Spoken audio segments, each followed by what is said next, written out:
watching Epsiode.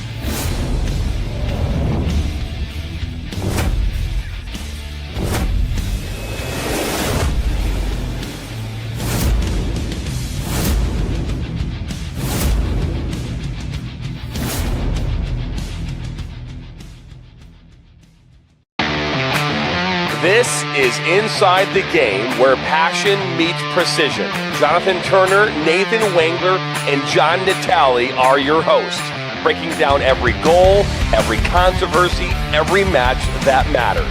From the heart of American soccer to the global stage. No fluff, just football.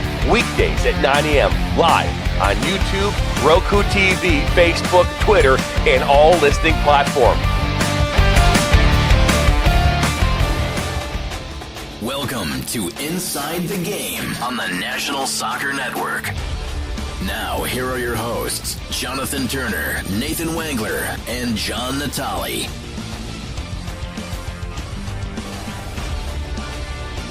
Good morning. It is Thursday. It is episode number 94 of Inside the Game. I'm Jonathan Turner alongside Nathan Wangler, John Natale. Welcome to Inside the Game on the National Soccer Network. Here are your hosts, Jonathan Turner, Nathan. But you know what? Whatever. We'll just. You know. All right. Anyways, where were we? That's it. We just got to get it. I just got to get a new producer. That's it. New producer.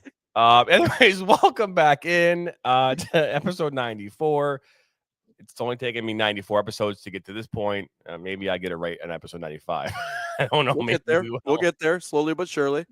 Slowly but surely. But either way, happy to have you. You're watching right now on Roku TV, YouTube, Twitter, Facebook, and all listening platforms later today. Great episode here today. Yesterday, we had a great episode. Alexi Lalas was here yesterday. Had a great conversation with him about U.S. Open Cup, the Gold Cup, U.S. men's national team. A lot to talk about yesterday, which was great. You can check that episode out, obviously, on our YouTube channel. It's up on Spotify and all those listening platforms as well. I got to get something off my chest this morning, guys. And so bear with me, okay? Bear with me. Yesterday, we had 20 broadcasts that were scheduled. 20, okay?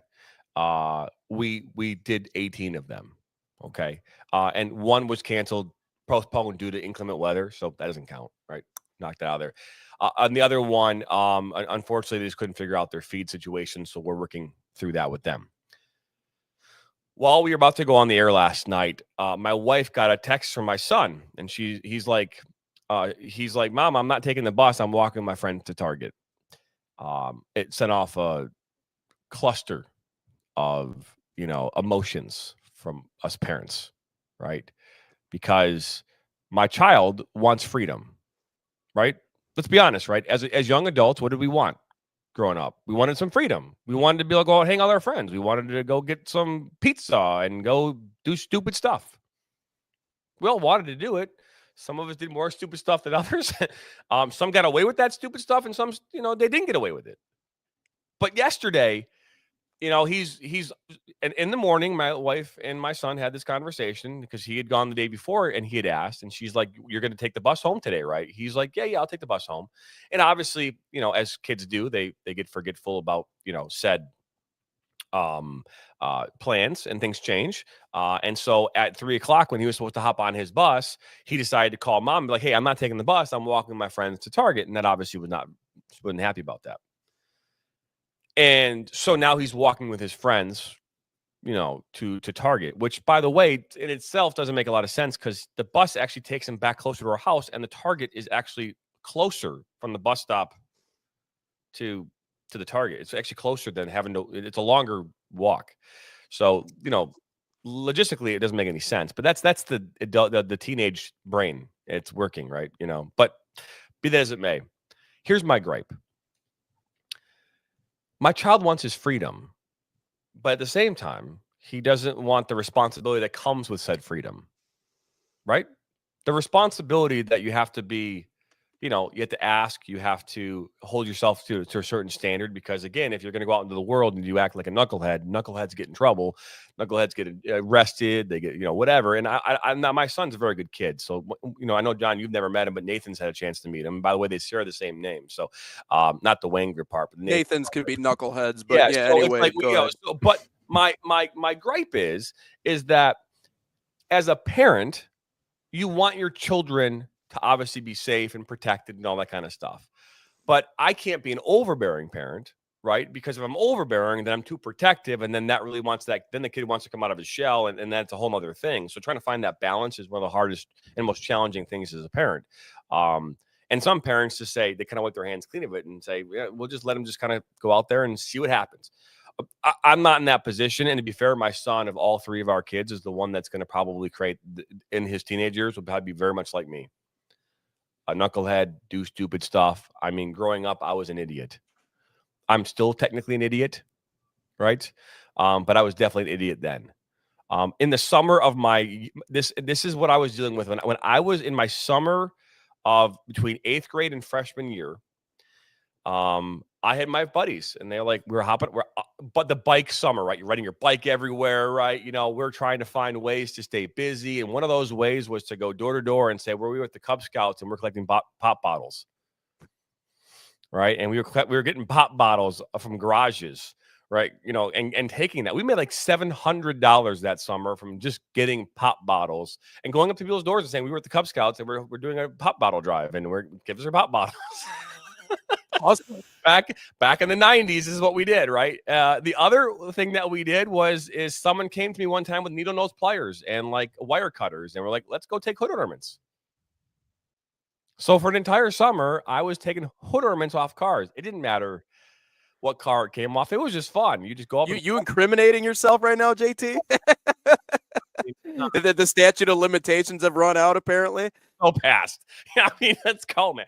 I mean, these poor. I mean, but what we knew is that there were certain people. We had kids in school who would wear these around their neck as chains. So we were just buying them, and we were taking them, and I was selling them. I was an entrepreneur at that age. But anyways, we did that for an entire summer. So I know what knucklehead is. Now, granted, I don't think I don't think cars have hood ornaments anymore, to be fair. I don't think a single car. So my kid can't do that. But where do we, like, as parents, where is that line between freedom and, like, you're locked down? Because I as a father, I want my children to be safe, but I also want them to have the autonomy and the ability to be who they want to be, and do that in a way that makes them comfortable, but also makes them understand that what they could do can and cannot have consequences, And so I'm curious your thoughts before we bring our special guest on here this morning. And I don't, neither of you are parents. I don't know if you have a dog, Nathan. John, you've got a couple pets, so I don't know if there's even consequences. I'm cat. Curious. I'm He's curious. Not allowed to go outside though at all. So I mean, I am a helicopter parent through and through, because he, unlike younger kids do climb trees sometimes, but that's his first reaction, is to climb a tree. The only issue is he doesn't know how to get down. Most human kids can figure out a way to get down from the tree. Cat can't. Cat just gets up there and then gets scared, and now he's stuck. And now I got to get a ladder and go get him. So, I mean, that's the only experience as a parent I really have. So he's not allowed to go outside. The dog's a maniac. Well, he used to be a maniac. He's old now, but I mean, I was never really a good parent in that regard, because I mean, he's a bull in a china shop. So no, listen, it's a mix, right? Like, you can't be a complete helicopter parent, because I've seen the results of that. And I went to a Christian private institution for college, and believe you me, half of the population of that college was homeschooled. And a lot of it was because of the parents. And obviously, when you come from a conservative, traditional background, you get fearful, because when you send them off to school, you're like, oh, they're going to fill their heads with this, that, or the other thing. So we need to keep them here and teach them here. Believe you me, they turn into some of the biggest fiends and knuckleheads you've ever seen in your life, because they've never experienced life. And then they finally get outside of the home and they go, oh man, like there's a world out here, and I have choices, and I have what you talked about, autonomy. And so they just go crazy, right? So there's that side of it. But then there's the other side where, like, you know, where if you're so completely hands off, you can put them in positions to where they might get hurt. But here's what I'll say. Life is sometimes the best teacher, and it sucks that it has to be that way. You got to learn those hard lessons in order to really come around to it. And mom and dad are always right. I'm going to go the majority of the time, if not every time, mom and dad are always right. Sometimes you just got to figure it out, though. You just hope it's not bad enough to where, you know, they're in jail or something else along those lines happens. But hey, man, I learned the lessons myself. You know what I mean? They let the reins go, and I certainly figured things out. So I can't give parenting advice because I don't have a kid, but I'm just kind of spitballing here. I don't know if you have anything to add to this, Natalie, but that's my dynamite advice to the situation. I just wish I would have known that Nathan would have let me know he was going to Target. I need some new Dr. Squatch products. I would have had him pick me some stuff up. Oh boy, going over there. Product too. He likes Dr. Squatch. Yeah, fantastic. The heavy grit. Yeah. No, I mean, so what grade is he in? He's going to be a freshman next year. So, okay. So he's going into high school. I mean, if he went to Target, then he went to Target. I mean, I don't know how much hood ornament snatching and selling goes on in the back alleys of the Target distribution alley back outside. I'm sure that the Targets are usually in decent areas. You know, you can worry about the traffic. I think they're at that age enough, cognizant enough not to just run across the highway. Like when you're in your development and you see a bunch of kids, they see you, but all of a sudden they just decide to run out as soon as you get to them. How that phenomenon always happens. So I think, JT, you know, after school, it's daytime with friends, with a group of people. Are his friends good kids? I mean, do they come over? We've only met like one or two of them. Are they all right? I don't know. I mean, my son is not a bad kid. I mean, I'm not saying. I'm just saying, like, if he's making so far the right decisions up to this point, like he's gotten in right trouble. Decisions. Well, you know what I mean. Like for like a kid to not go into detail, this same kid, and I love him to death. This same kid, I didn't realize, but someone back in the day gave me like a small pepper spray thing, like you out of keychain.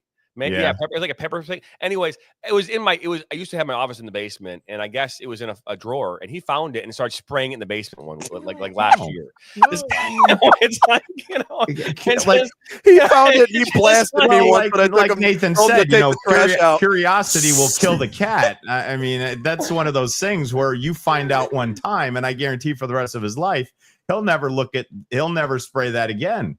Ever. Yeah. So, I mean, I look at it as it's daytime. The area is probably decent where Target is. But you look at, you know, what was he going to do when he got home?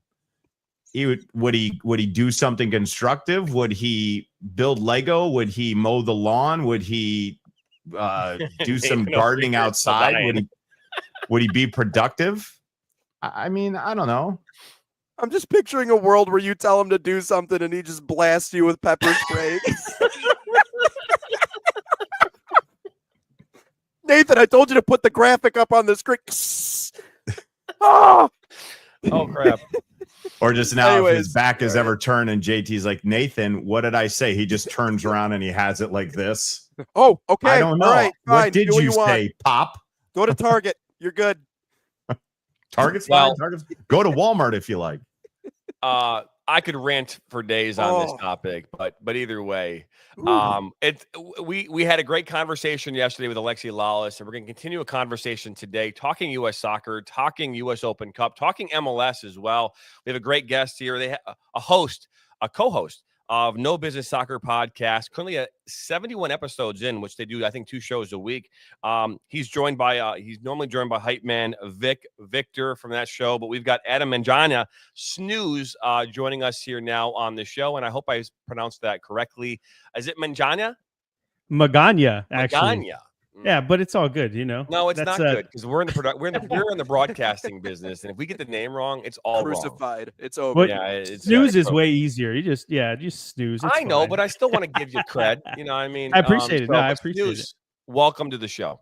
Hey, thanks for having me on, guys. It's a lot of fun. I was just laughing back there at your conversation.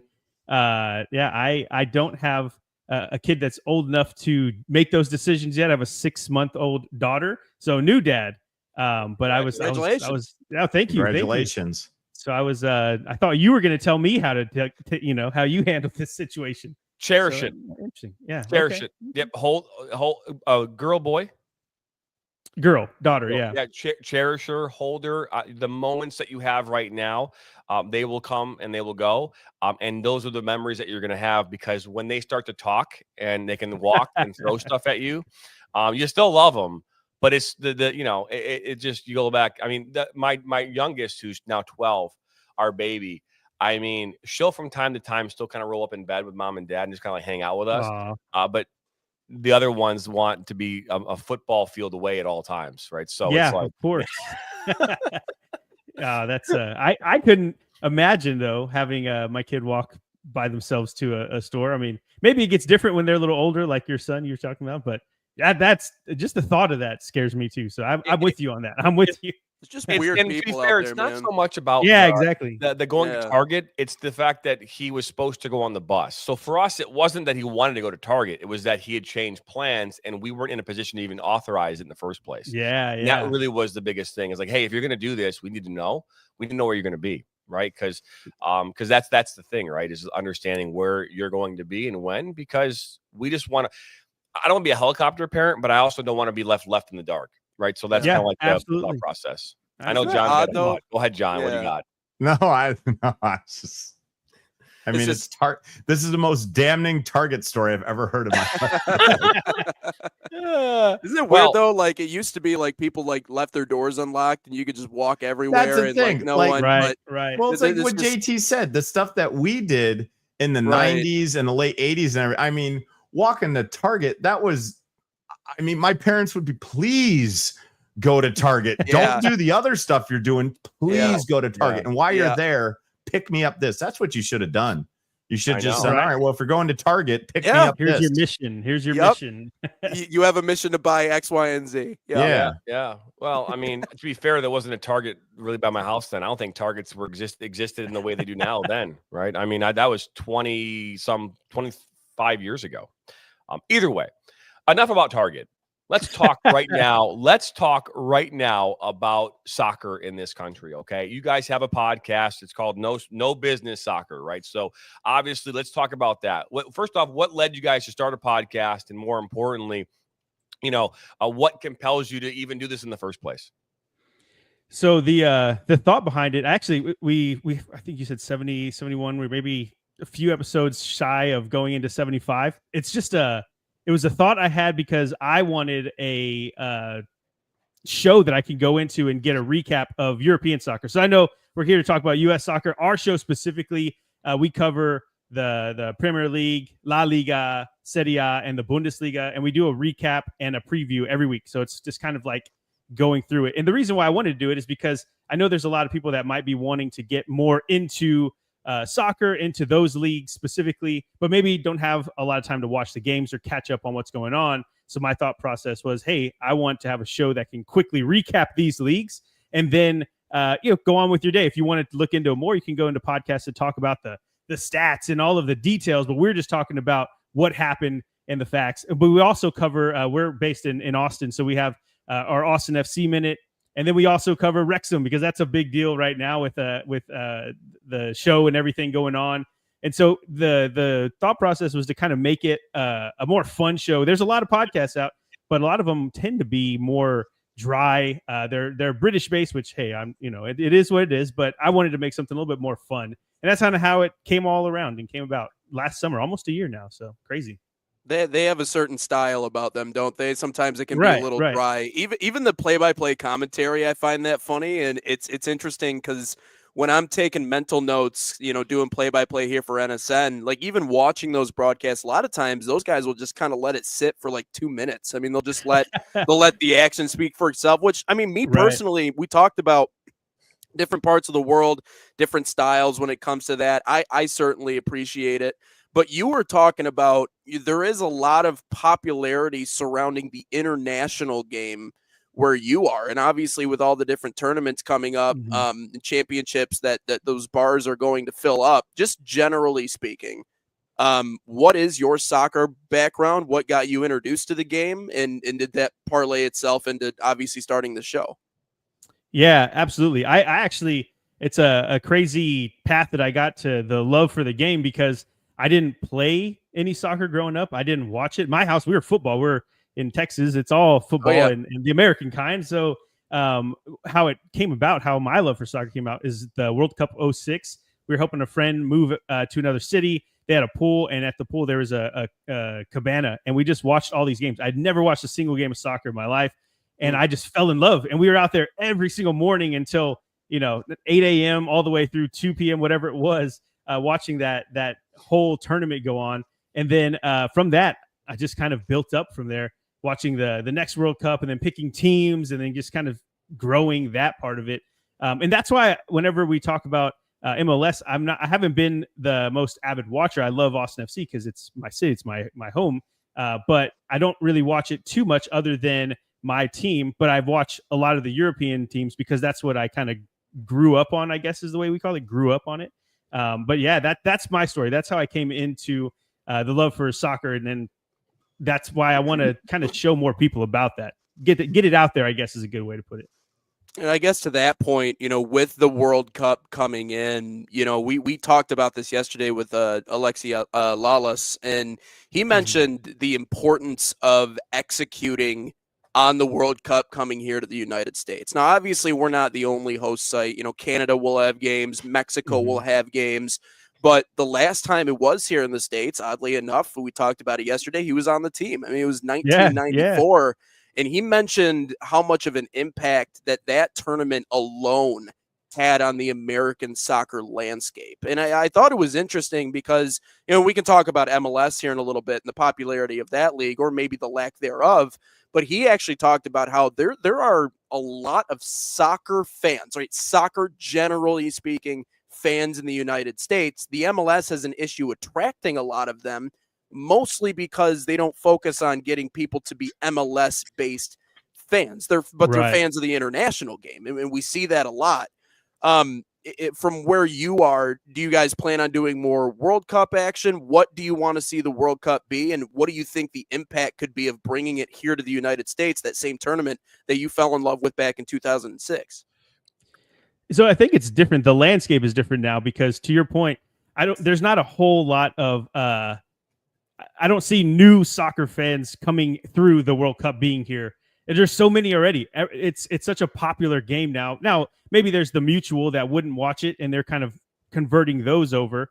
But I think that it's more or less going to be how smooth things run and how well we're looked at as a brand as far as this United States goes for having these massive tournaments. Because I've already heard I'm excited for the Club World Cup this summer, and there's a lot of news about that, or I don't want to say news. There's a lot of trepidation about coming here and what it actually means because of the amount of fans that will be there and who's going to get to go. Things are so expensive, things like that. But just to kind of give you an example, so I'm a Spurs fan. I watch Tottenham Hotspur. It's my team. I picked up randomly, didn't know anything about it, so don't come for me. But it's been years and years now. I love them. That's my main team. I follow them for forever now.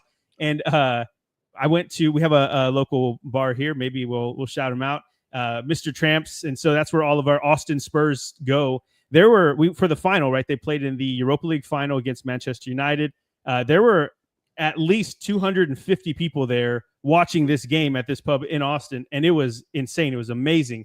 I have to send y'all a video. We had a person on the bar playing the trumpet for some kind of horn. I'm not a horn expert, so some kind of horn. Don't cover me for that. But doing the songs, the chants, it's just amazing. And so that's what I mean about. I don't know if there's a way that you're gonna that the World Cup coming here grows soccer as far as fans go. But what I think it would do is inspire a lot of the younger kids to kind of get more serious about it and start to love that game because a lot of kids, they'll be picking up other sports. That's the problem here. We have so many options.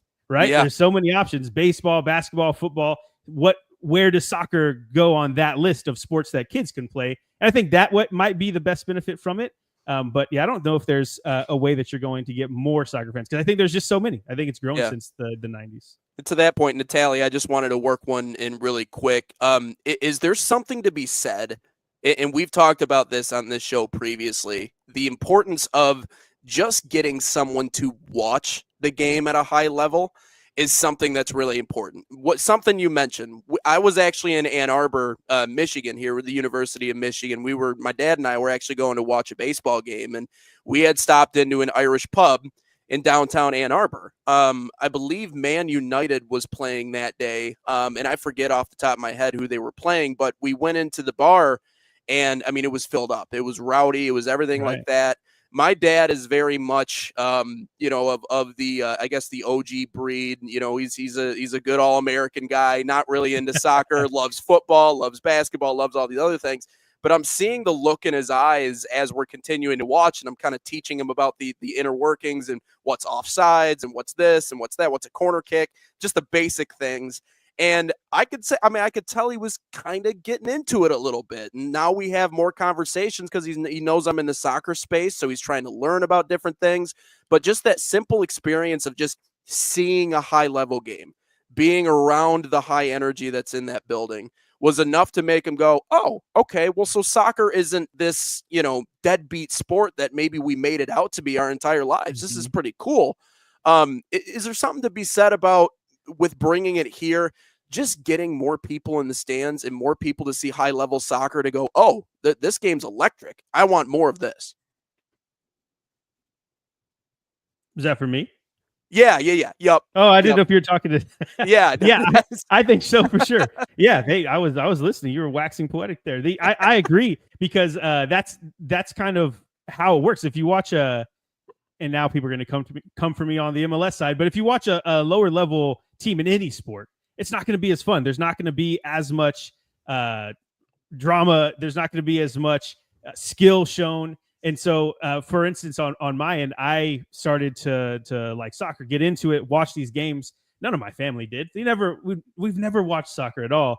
But through my passion for it, I showed them the game and how it's played. And then obviously, I always say that it's not necessarily, people don't get into the sport necessarily because of how it's being played or what's on the field. Yes, that can happen, right? Watching Lamine Yamal from Barcelona, hit a curler from outside the box, right? That anybody's going to watch that and say, man, that was good.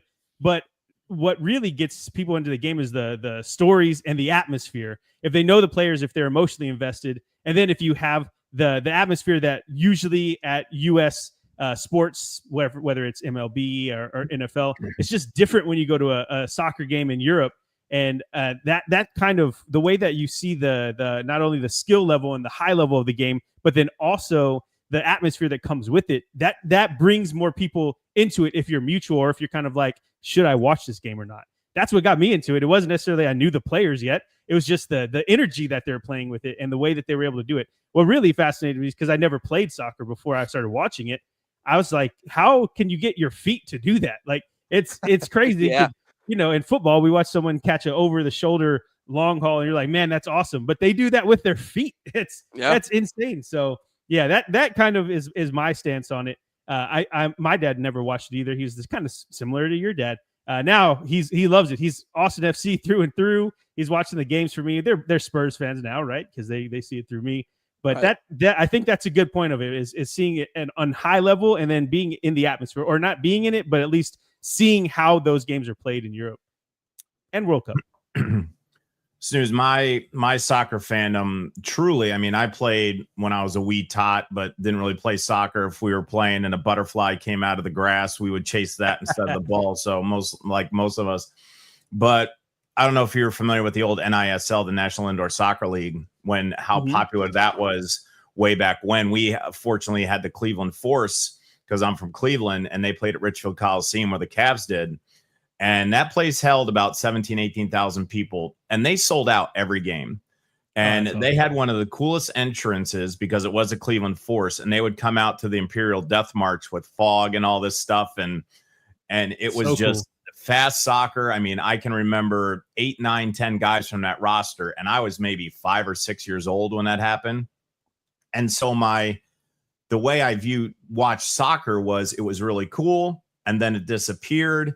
And then the MLS came back, and then it was just like up and down. And then I really started getting into Premier League, and what's a bucket list for me now, we talked about, you talk about Spurs and Nate with his story, is that I'm a big Man U guy. And sorry. No, hey, it's fine. It's fine. Nobody likes us. That's perfectly. It's amazing how many Man U fans there are, but how many hate everybody. Right. It's a crazy ratio. But they're doing the Premier League Summer Series this year with West Hampton, Bournemouth, and Everton. So Nate and I are going up to Chicago to watch that game at Soldier Field. Oh, that's awesome. What I'm very interested in is because I've been to the old NISL and I saw what soccer was then, and I've seen MLS games and I've seen USL Championship. I'm the PA announcer for the Indy 11. We just had a match yesterday, and I mean, for USL Championship, one tier below MLS, you're like, we can't do better than this crowd wise.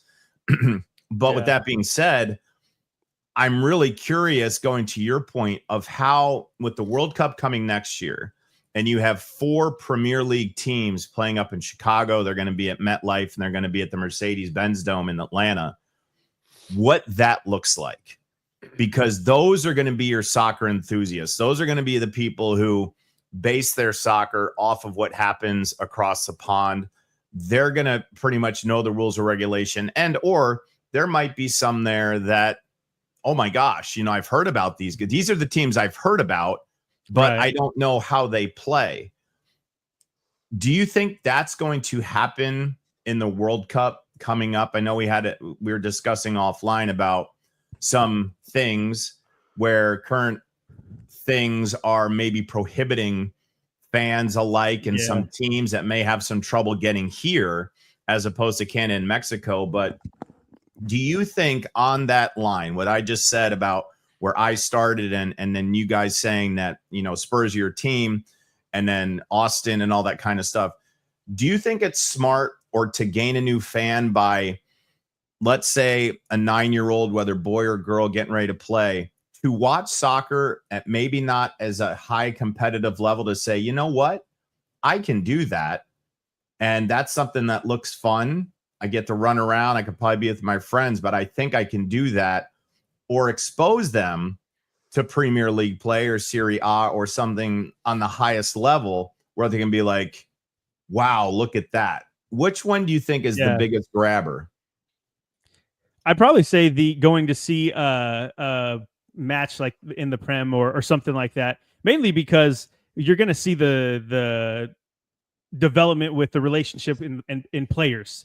And that's kind of what I always talked about, is that the game. Yeah. I don't know about from a kid's point of view. That's tough. Maybe they see someone, and because we have a lot of kids that go to Austin FC games, and, maybe they're not the same level as a Manchester United or Spurs, but there's so many kids that go out and they're, taking their shirts off and waving them just like everyone else is. So I think it's more of an atmosphere thing than an actual game. And so that's why I say that it'd be more beneficial for a Prem match, because if they're coming over to the States, it's probably just going to be crazy. It's going to be a lot of United fans there, and then they'll see that and then kind of put that in their mind as, okay, this is soccer. This is how that works. I want to be the guy that's on the field, versus seeing a person play it. I don't know, that's how my brain works. I think that it would be better for that way. But it's different, man. The atmospheres are crazy. And we've had, thankfully, a lot of chances to go over and watch matches in different leagues, and it's just so much fun. It's just the way that they love the game there, and the passion is just unmatched. Now, there are obviously here in Austin, we have our ultras, and it's an amazing atmosphere, and it's so cool. And I think that any kid coming to that will also feel the same thing. But I don't know. I've never been to any other MLS stadium, so I don't know how the atmospheres are there. But I think it could work either way. If they're around that type of crazy, passionate fan, I think they'll get into it. So I want to ask this question, and please, by no sense, I don't mean it as anything other than just asking, because yesterday Alexi Lalas made this very clear. He even said in his statement that the MLS, there's a lot of soccer fans, but not a lot of MLS fans, right? So a lot of soccer fans. You just mentioned that they were all in this Austin bar watching a game from across the pond. Okay. Now, would that same fan base be there to watch an Austin FC matchup, right? Would they all be there in that same bar watching that game, not in the stadium, right? And again, we could probably maybe yes, maybe no, but do you know if they would be in that bar? So there are specific watch parties for the away games at Austin FC, and it's always packed too. There's the Austin, so all of the different bars around town, like there's the Liverpool and Manchester United and all of the bars. They do come together for the Austin FC matches as well. And I know that because we have a board for Austin Spurs, and they're saying, hey, we're going to get together before the Austin FC match here, and then we kind of all go through the supporter section. And so that's kind of how it works. If you have your team, that's your team. That's what you watch. But you also support the team that's in your area, and which is Austin FC for us. As far as going to the away, going to a bar to watch the away games, like I was saying, they do get pretty packed. There's different ones that are thrown by Austin FC, but then there's also just the supporters groups that do their own thing as well. I don't watch them as much on the road. I don't go to bars to go watch it, mainly because I'm like an old soul and I have a daughter now. But I have friends that go, and they're always there, and it's a lot of fun. It looks like a lot of fun. So yeah, I think it's both. I don't think it's every MLS team though, and I don't know. Like I said, I haven't watched a lot of other teams other than Austin FC. Maybe it's like that with other clubs. I know that you had the FC Cincinnati guy on, and he sounded like that was kind of similar. So if it's the same vibe, I don't know, but I know Austin does. We go hard for our team. No, and again, I obviously we don't have an MLS team here in Michigan, so it's different. I know there's obviously Ohio and whatnot, but here's my thing. If we want soccer in this country to explode and explode in the way that we think it can, right? With everybody trying to stay within the MLS, USL, this new Division I league USL is going to have above the championship and all that kind of stuff. Should we spend less? I'm not saying spend less time talking about the Premier League, but focus more of our energy on the MLS and the domestic game. Should we be doing that intentionally to try? Because the fan right now, who is the fan, like you even mentioned, you grew up watching football, right? And you're in Texas, so you're a football fan. Right now, you're not also a soccer fan, but you are an Austin FC season ticket holder. But if there wasn't a team in Austin, what I mean, would you be compelled to be watching MLS games? You know what I mean? Or would you still be, It's that's a good question. Before Austin FC, I was following FC Dallas. That was the closest. Well, Houston's kind of close too, but FC Dallas was more attractive to me. Yep. And we would drive down for a couple, or drive up from here to a couple of games and go see them and watch them. But I never followed them deeply. And I think that's the main problem that I would see with MLS is that if they're trying to grow the game to be watched by all the mutuals and everything like that, it's a little harder to do because I think right now it's super regionalized. Like there's no reason for someone that, we were talking about FC Cincinnati and Austin FC. There's no reason for an Austin FC fan to go and watch FC Cincinnati versus Columbus Crew or whoever else, right? Why would you? What's the storyline? Where's the headlines to make me appeal to me to go watch that? Now, if there's Austin FC match on, then of course you're going to watch it. I don't know the answer to fix that problem though. And it could be talking about it in the stories. I know they brought in it seems like their strategy, the MLS strategy, is to bring in some of the better players that maybe on the older side and get more watches that way. Messi seemed to work for a while. I don't know if it's still working. But yeah, that's a tough one. I think it's just very regionalized right now, and no one's really watching outside of their city, their team. Well, and obviously I understand that, but I mean, obviously there's something attractive about games across the pond. Right. Because obviously those are significantly regionalized. I mean, you can't go there. You can only watch it on consume it. You can Absolutely. Go there. You're watching it on Peacock. You're watching it. Obviously, what all the networks figured out is that if we bring in this high level, high quality coverage, accessibility to the games across the pond, it's going to create this, this surge. Right. And it's happened. Right. And now what we see with the MLS is now they're on Apple TV, and now accessibility to MLS games is like, non-existent. You have to super pay, limited. I think that was a bad deal. One of the worst deals ever, So, but with that being said, so accessibility, you can watch, any, international, league matchup pretty much anytime you want to. and you're kind of lost in this Apple TV thing with the MLS. My last question is this. What is so sexy about Across the Pond? What is it? What is it that makes people just want to fall in love with Man U and Tottenham and Liverpool, right? What is it that's so sexy about the soccer over there that's not sexy about the game here? So I think that the simple answer would be the one would be skill level, because they're amazing to watch. It's a lot of fun. But then to me, personally, it was atmosphere. It was, I saw from afar, I could feel it through the TV whenever, Spurs, they're coming out and they're chanting, and they're just how many people are there, the tifos, everything like that. That to me, that is what made European football so sexy. That's what happened. And maybe that's not the case here all the time. But I don't want to discredit some of the teams here. Like, I know Austin FC, we have very, very good atmosphere. We have the same stuff. So I think it's just that because they have that the platform magnified, like you were talking about, it's very true that the all the games you're able to watch them easily. And then not only that, they have daytime programs that are talking about the Prem all the time, and they have famous footballers that are on there and talking about it. It's just, there's so much coverage. You can take as much as you want.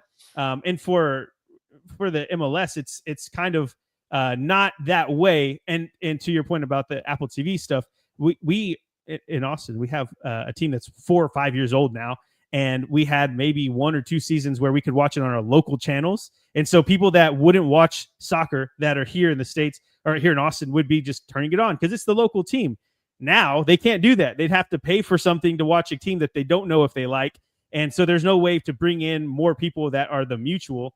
And so I think the accessibility, the atmosphere, skill level, all those kind of combine. I don't know if there's one thing to make the European football so sexy. That's a weird word. I've said sexy like 4 times on your podcast. So. I know. I don't know. There's a better way to really put it out there. To be fair. Yeah. Fair enough. Yeah, it's fair. It's you talked about all the different options that we have in the United States, and that, I mean, I think intrinsically, I think that's one of those things that maybe in a way kind of holds soccer back a little bit, and not because it's not popular, but because it started later. And now it's trying to catch up to these other sports who just have years and years and years of the tradition and history. And, you even talk about baseball. I mean, it goes back to late 1800s, early 1900s. I mean, you talk about like my team, I'm a big Chicago Cubs fan. Like when they won it in 2016, like the whole storyline was it had been 100+ years since they had done it, So there's a long, deep history there. And the interesting thing is, you talk about the culture and the atmosphere, like, as American fans, we have that. It's just in the other football, right? It's in the American football. Right. You look at somewhere like Penn State for like the whiteout, like deafening. You look at like the Big House, Michigan Stadium on a Saturday night, same exact thing. So it's there, but it's just not in the soccer space, unfortunately. And I know that obviously the ultras for a lot of these MLS teams are trying to create something that is similar to that. Right. They're trying to get at least a segment of that to get people involved and excited. And one of the interesting things that I think is really important, you even go to, I know John is from Cleveland, Natalie, and, we talked about the hell is real rivalry, between Cleveland and Cincinnati. That I think myself personally, I think is a great first step when you create storylines between teams. Right. And when you create superstars and you put them in the media and maybe you got a little bit of drama going on, right? Mm-hmm. Those things bring people to the TV screen. As Americans, we like drama. Like, I'll be the first to admit it. We love drama. We love that stuff because it's what brings people. Now, is it always clean and nice? No. I mean, it gets messy at times, but that's something that can really set a league aside. And I know that like basketball and soccer are 2 completely different stories, but you even look at something like the WNBA and some of the new stars they have, the media has really ticked up their approach in terms of marketing those stars to that game. From your opinion, you mentioned some of the aspects of what makes the game across the seas, maybe across the pond, a little bit more attractive than what it is here. what's the most important step for maybe the MLS in particular to try to get that same type of product here in the US and take it away from just maybe a regional thing where you're like, I just cheer for my team, to where I'm an MLS fan. I'm a fan of the league, not just a fan of just this team, and I'll just go to their games. Oh, that's a tough one. Before I answer that though, I'll say this to your point about the WNBA. My grandma was over the other night, and she was watching highlights of Caitlin Clark on YouTube. Really? My grandma's never watched a single. Like, what? I mean, it was crazy. So anyway, it's funny that you brought that up. Yeah. But Yep. So man, to cultivate that atmosphere, I think this is a little bit of bias. Accessibility. Yeah. Yeah, it definitely could be. But the Austin bias here, I feel like and San Diego, I've seen they're pretty crazy too. All the LA teams that are happening, the California teams, maybe not San Jose, but I feel like a study needs to be done on these types of ultras and supporters groups, because I can't tell you what they did or why it happened in Austin and how we have such a great atmosphere every single game, rain or shine, super cold, super hot, doesn't matter. That supporter section is packed to the gills, and they have their the bands there, everybody's cheering. We have certain chants that we do. I don't know how they end up getting that to the next level or ratcheting that up for other teams so that people can watch other matches that you get right. Because you tune in if you see, like you were saying, if there's a big rivalry between the Ohio teams, and that they're going to be super amped up, and you've seen a lot of coverage on it, then I would watch that game because there's a storyline that I can get invested in. But without that, it's not there. And so I know you said one thing. That's hard to say. I don't really know how to push all of what it is into, and it might not just be one. Happens.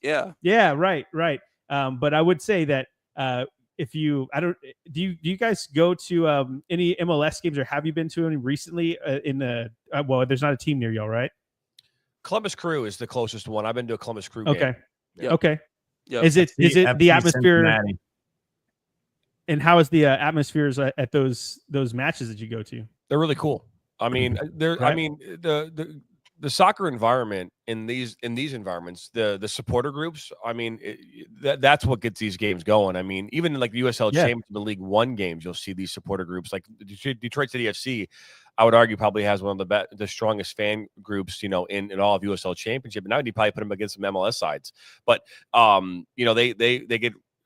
It gets crazy, so it's hard to really explain. I mean, the environment in these games is really impressive. But I know that for the sake of time, I know that John we want to talk about Austin FC in the U.S. Open Cup, because I believe they're in the final 8. So I know that we want to kind of talk about that a little bit. And I know, John, that you had a question, so I'll let you ask that question. Yeah, Snooze. So being an avid Austin fan and going through the U.S. Open Cup, and we know that the ultimate end goal is the MLS Cup, but your last match, I believe it was on the 21st May, something like that, against the Dynamo, fairly relatively big rivalry. I'm sure that Dallas is probably the biggest one, but I'm sure clearly the Dynamo. I mean, nobody likes Houston, just like no one likes Man U. And you won that match 3-1, put you on to that final 8. You're going to play San Jose in San Jose in about a month, July 8th or something. It's like way out. How do you as a fan base feel about that? I mean, early in these matches, when you talk about the U.S. Open Cup and what it's meant for so long, and then when you get to the round of 32, that's when the MLS, they have to wipe the snot out of their eyes and then get the sleep out and stretch their arms, be like, all right, now it's our time. And they blow through everybody. In that round of 16, 15 of the 16 were MLS teams, Pittsburgh Riverhounds being one, but then they got smacked by Philadelphia 4-1. And now it's down to those 8 MLS teams. As an avid fan of Austin, how do you follow it in the U.S. Cup side, not against the MLS side? Are you guys jacked up for that? Is it like, well, if one of our players gets hurt, that's going to hurt us later on? What are your thoughts on that? So personally, I don't want to speak for all Austin FC fans, but just I know that we haven't won anything yet. We got close in the semis of the playoffs, losing to LAFC. I can't remember when that was, 2021, 22 maybe. But getting closer to a trophy or winning something is cool, regardless of what the competition is. Oh, sorry. But I think that is kind of the way I look at it, is we're so close to getting something that I'm jacked for it. That's going to be awesome if we can get it done. Now, of course, you just said a lot of MLS teams in there, so it's going to be hard to do, but the chance to do it is there, and it's in our hands. We can make that happen. I think as far as the rounds, as we start getting to the nitty gritty, I don't know how else to call it. The stands will start to fill up a little bit more, but I know the first match, not the 21st. What was the match we had before that? The El Paso game. There was not a lot of people in those stands. Got to be honest here. So there's more for Houston, obviously. And then, like I was saying, if they start to get into the deeper rounds, I'm sure those stands will fill up more. But I think it's kind of like that for, I mean, not to make this about Europe again, but even in the cups for the other nations, like the Coppa Italia, the FA Cup, right? The stands aren't necessarily filled for all of the matches. It's just kind of whenever it gets to the more serious ones. And that's kind of how it was for Austin FC. But I can tell you now that if everybody's invested, because there's your eyes turn to it once they get to the final 8 teams, right? You're in the quarterfinals. You're thinking, oh, hey, now we're getting close. We can actually win something. And so I'm super excited to see how it turns out. So how does the team market that? Do they? Because, with the Indy 11, when they played their lone match here and then they went to Philadelphia and lost, but when they played it here against Miami, it was like church mice. You didn't hear anything about it. Just kind of fell on a Wednesday, and if they showed up, they showed up. If they didn't, they didn't. With lately, did you guys play at home against Houston, or was it in Houston? Home. Okay, so did they do anything to promote that game? Now, I know you're going to be in San Jose for this upcoming match, but who knows what happens? You'll play the winner of Minnesota and Chicago in that. So maybe you might get a home match out of that. But are they doing anything as a club to say, hey, we're in the final 8 of the U.S. Open Cup. Make sure you cheer us on. There's going to be a watch party at the bar are you guys doing that as that group that you have at that bar that you go to? Is there any sort of pop and circumstance that's going on to say, yes, we are 2 games away from playing in a championship and a $600,000 pot to play for and bring home a U.S. Open Cup trophy?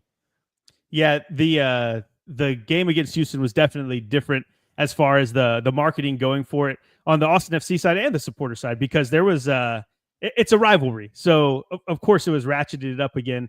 But I will say in general, I don't think that there was a ton of marketing outside of, if you're super invested to the team and you already know there's games going on, then you saw what was going on. There's emails, things, flyers, things like that. But if you're a mutual, I don't know that there was a whole lot of the only word that comes to mind right now is hoopla. So hoopla about the games that were coming up in the U.S. Open Cup. Maybe that's just me, but that from my perspective, I didn't see a lot unless you were heavily invested in the team already, which you would be going to the game. So, yeah, herein lies the problem. Right, herein lies the problem. Do you know when the FA Cup is? What do you mean? Do you know when it is, when the game's going to be played? Do you know? Oh, yeah, most of the time, because it's a whole thing. There's a whole weekend for it. Yeah, right. Yeah. Do we know when the Super Bowl is going to be? Do we know when the Pro Bowl is going to be? Do we know when? Exactly. I mean, the Dallas Cowboys are playing. We know that, right? We know all that. Right. That's the problem. See, the problem is that even the teams themselves don't take themselves as seriously as they should. Right? They don't. I mean, because be fair, and again, this isn't an Austin FC issue. This is an MLS. This is a systemic issue. This is, I mean, how do you get teams and fans and everyone all excited about something? I mean, Caitlin Clark has completely changed the entire landscape of the WNBA. Completely changed it. And what have they done? They've completely marketed the crap out of it, man. They are pumping it in there, right? Right. Now, the MLS, aside from Lionel Messi, can anyone in this country name a single player on a single team outside of the fan base? Probably not. Right. So from a marketing standpoint, the MLS and U.S. Soccer are doing a terrible job of marketing the game. And they are allowing, to be fair, imposters across the pond to take over this landscape in the United States. Yeah, yeah. I mean, we call it imposter syndrome. I don't even want to call that, but I mean, like, legitimately, we're all rooting for Man U on a Saturday, and we're not rooting for Austin FC versus Houston Dynamo. Mm-hmm. That's the problem. And again, it's great soccer, and I understand it. But to be fair, I mean, Snooze, you know this. You know probably more about the X's and O's of football than you probably do about soccer. And what's given you the love for soccer is not so much the soccer itself, but the environment and the culture that comes Right. with soccer. Right. And my guess is that a lot of the fans that you hang out with are there because of, I always say this, soccer is the vehicle, right? Soccer is the vehicle. Everyone wants to get in the vehicle, right? But they're all in the vehicle because they want to be with each other, right? It's like a family environment, right? Yeah. Right? So you're all going to this bar on a Saturday night to kind of hang out, right? And watch a soccer game. And you're all doing it with, beers in hand, you're singing, and it's a great environment. It's exciting. It makes you all warm and fuzzy. You don't get that from a lot of other things. I mean, I don't think you get that from football. I mean, you go to a football game, it's different. It's not even close to the same environment. Yeah. It's like even in a football bar on a Saturday night, it's not the same thing as a soccer bar on a Saturday. No, They're different. no, yeah. So it's a completely different thing. So I just, from our perspective, if we don't take it seriously, well, it's not going to be, no one's going to do anything about it. I mean, and that's what it comes down to. The U.S. Open Cup is not taken seriously by anyone at the highest levels in this country. It is more like, well, we have to. Okay, we're not gonna do the halftime show we normally do during the MLS. We're not gonna do this. We're not gonna do that. We're gonna just open it up to our season ticket holders if we want to. Maybe not. Whatever. If 4,000 people show up, who cares? It's almost like they didn't even play it last year. The MLS teams, didn't even play it. That's crazy. It's for me as a fan who's been playing since I was a kid and have been a part of every aspect of soccer that you could imagine. It's extremely disappointing that we have this amazing thing that's about to happen in less than 12 months. Well, right around 13 months from now, right? Where the World Cup is coming to this country. And there is no better time to be marketing the shit of all things soccer. I mean, just letting it out there, man. Just literally, just everything is pumping. I don't see I don't see shit. I don't see shit. I mean, where is all the marketing for the Club World Cup? I don't know if am I missing it? I know it's happening, but I got nothing coming. I mean, who else is seeing marketing for the Club World Cup? Where is the World Cup buzz? I mean, we're less than almost a year away from this thing. There's nothing. And the US Open Cup is down to the Elite 8, right? The last 8, right? And your team is in it. And it's coming in July. If that stadium is not full, I would be disappointed. Your stadium should be full. Yeah. But, it's your team. I don't want to it's disappointing that we're not putting more behind this. And to be fair, it's network led, it's MLS ownership led, and US Open led, US Soccer led. And where is it? We should be blasting the crap out of this, and we're not. And it's just doesn't make any sense to me. I know that John, you have a question you want to ask. I think all of us. So. Yeah, some for all of you. So we're talking about the MLS and the lack of marketing that it does to support the game here, and it is sad because we all see it. It's and Snooze, you're in a unique position because the team that you root for hasn't been around that long. Right. But guys like Nate, myself, and JT, when everybody, was it Austin when they came? Is that when you got inundated with them, or did you have a team before then? And the reason I want to ask everybody is let's go back to 96 when the MLS first formed. Did all of us pick a team because we didn't know who everybody was? Did we gravitate to the closest region that maybe had a team close to us? Or did you look and say, hey, I would like to root for Colorado? Hey, I would like to root for, at the time, Dallas, who wasn't FC Dallas. They were, what were they? The Dallas Burn. It was a Dallas Burn when they came out, and then they transitioned to FC Dallas. But did everybody choose a team back in 96 just to say, hey, this is really cool? We have a professional league on our own soil.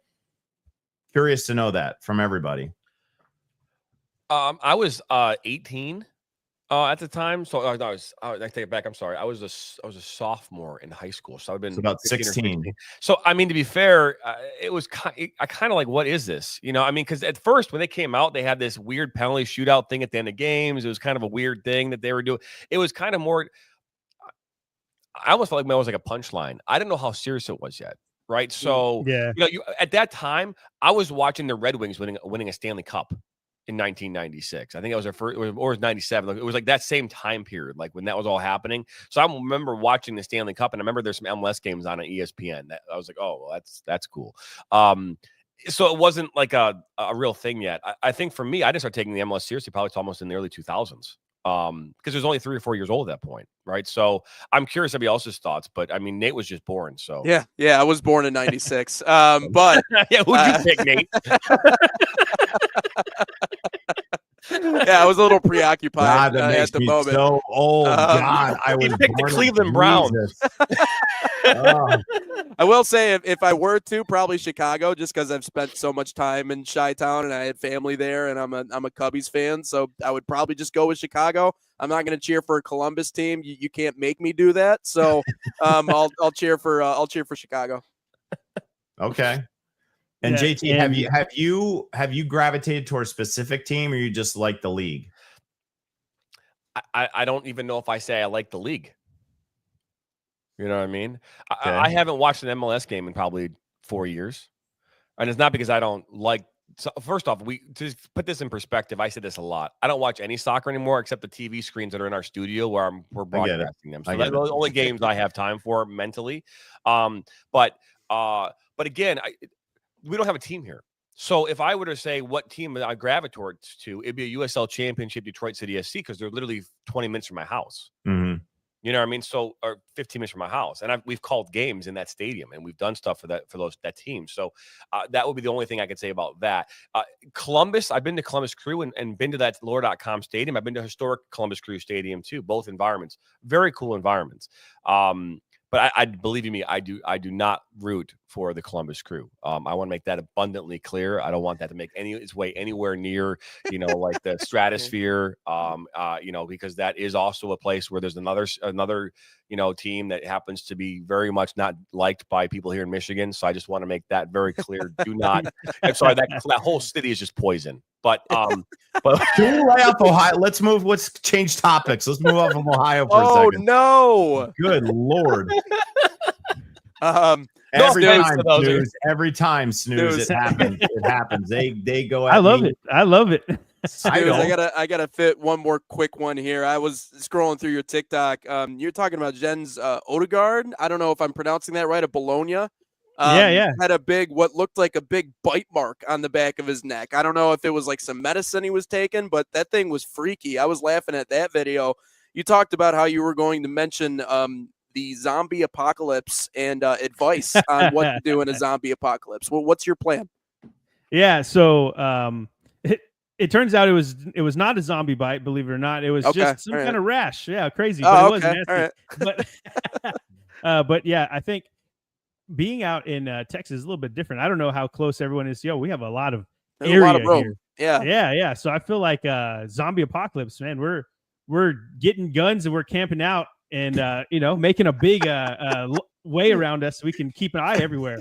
There you go. That's what we're doing. We got cattle too. I don't go around. You see them coming. I don't go with the gun approach. I think it's sharp machetes.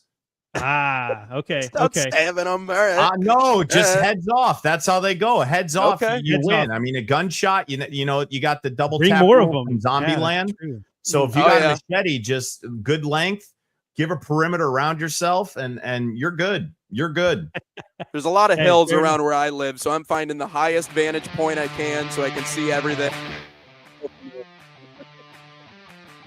Go ahead, JT. Talk. I'm gonna see what's gonna happen. JT? No. You better be ready. I'm ready. No, he's. I'm not. Am I frozen? Am I yeah, we got it. It worked. Nice. The blatant pause. Hey, well, snooze. We appreciate you hopping in here. More importantly, we were just glad you didn't hit the snooze this morning. Well yes, done. I did not. but we are happy that you were a part of this podcast this morning on Inside the Game. you're always welcome back to talk soccer, to talk Appreciate it. all things soccer here in this great country. Nathan Wenger, John Natale, it was always a pleasure. Episode 94 officially in the books. If you haven't already subscribed, like us, share this with friends and family. Again, we're live on Roku as well, so check out our live TV Roku app. Download that on your Roku TV. And check us out on all listing platforms here later today. Be back here for episode number 95 here tomorrow morning, same time, same place, right here on Inside the Game.